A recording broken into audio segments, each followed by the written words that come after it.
सचिन पायलट ने की थी अपने साथियों के साथ बेवफाई। अब 4 साल बाद उन्होंने कारण बताया है। चलिए बताता हूं कि पूरा मामला क्या है।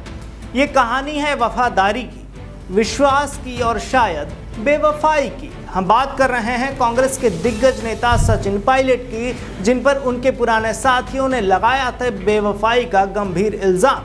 पर 4 साल बाद सचिन पायलट ने इस सवाल का जवाब दिया है और उनका जवाब सुनकर हर कोई हैरान है।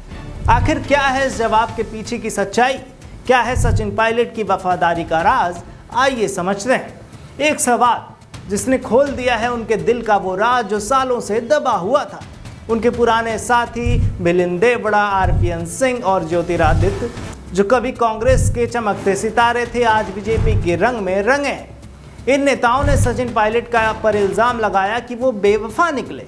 कहा कि हम सब ने कांग्रेस छोड़ दी, बीजेपी का दामन थाम लिया, लेकिन सचिन पायलट वहीं रह गए कांग्रेस में। लेकिन जनाब, सचिन पायलट चुप नहीं रहे। उन्होंने इस इल्जाम का जवाब दिया है, और वो भी दमदार अंदाज में। सचिन पायलट ने साफ साफ शब्दों में कहा कि वफा तो मुझे पार्टी से है और उसको तो मैं निभा ही रहा हूं।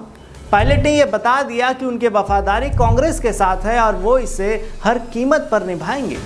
लेकिन कहानी यहीं खत्म नहीं होती। पायलट ने एक ऐसी बात कही जो उनके दोस्त को शायद सोचने पर मजबूर कर दे।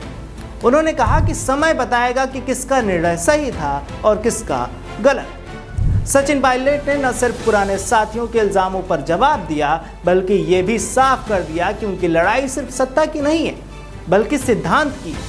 लेकिन सवाल यह है कि क्या उनकी ये वफादारी कांग्रेस को फिर से सत्ता के शिखर पर ले जाएगी, या फिर उनके पुराने साथियों का बीजेपी में जाना समय के साथ सही साबित होगा?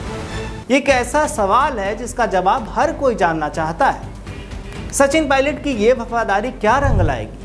क्या वो कांग्रेस के लिए मसीहा बनेंगे जो पार्टी को फिर से एक नई ऊंचाइयों पर ले जाएगा, या फिर ये सिर्फ एक राजनीतिक ड्रामा है जो समय के साथ धुंधला हो जाएगा? याद कीजिए वो साल 2020, जब सचिन पायलट ने राजस्थान में कांग्रेस के खिलाफ बगावत का बिगुल फूंका था। तब भी उनके इरादों पर सवाल उठे थे, लेकिन वो वापस लौटे और आज वो कह रहे हैं कि उनकी वफादारी कांग्रेस के साथ है। लेकिन क्या ये वफादारी सिर्फ शब्दों का खेल है, या फिर सचिन पायलट के पास है कोई बड़ा मास्टर प्लान जो आने वाले समय में कांग्रेस को नई दिशा देगा?